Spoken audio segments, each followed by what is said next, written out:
Part 2 ng video kung paano mag-claim, open the GCash, view all crypto. Pasensya na masyadong mabilis kasi yan na po yung na-videohan ko. Yan, wait lang po natin kasi loading.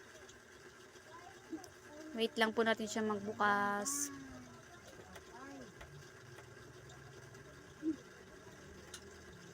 Ayan, kahit naka-maintenance po ang crypto, yung bank transfer, ginawa ko na po itong video na to kasi marami pong nagtatanong kung paano daw po mag-claim pag ganun yung account. Yan, sagutan po natin yan. Pwede nyo pong gayahin yung mga nilagay kong sagot dyan or pwede nyo rin pong baguhin yung mga sagot nyo. Choice nyo po yan. Yan.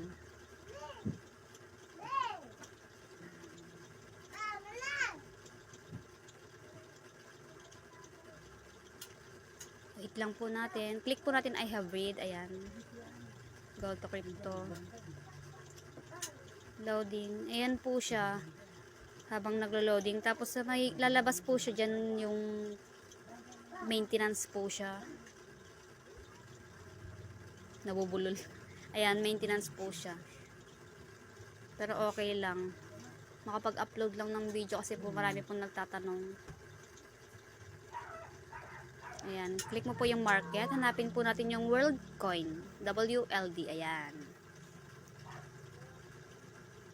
Ayan. Then, click po natin yung sa eyes para makita po natin kung magkano yung balance. Ayan. Click receive. Click receive.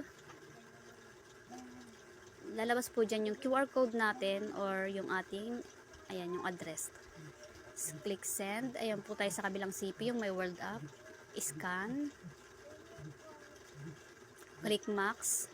Click po natin max. Ayan. Continue. Confirm. Done. Refresh. Ayan. Tapos dito sa kabila, back po natin. Wait na lang po natin siyang pumasok dito sa, ayan, sa ating balance. Medyo matagal kasi maintenance po kaya hindi ko na po siya na-videohan. Ayan, thank you for watching. Sana nakatulong. Please like, follow, and share.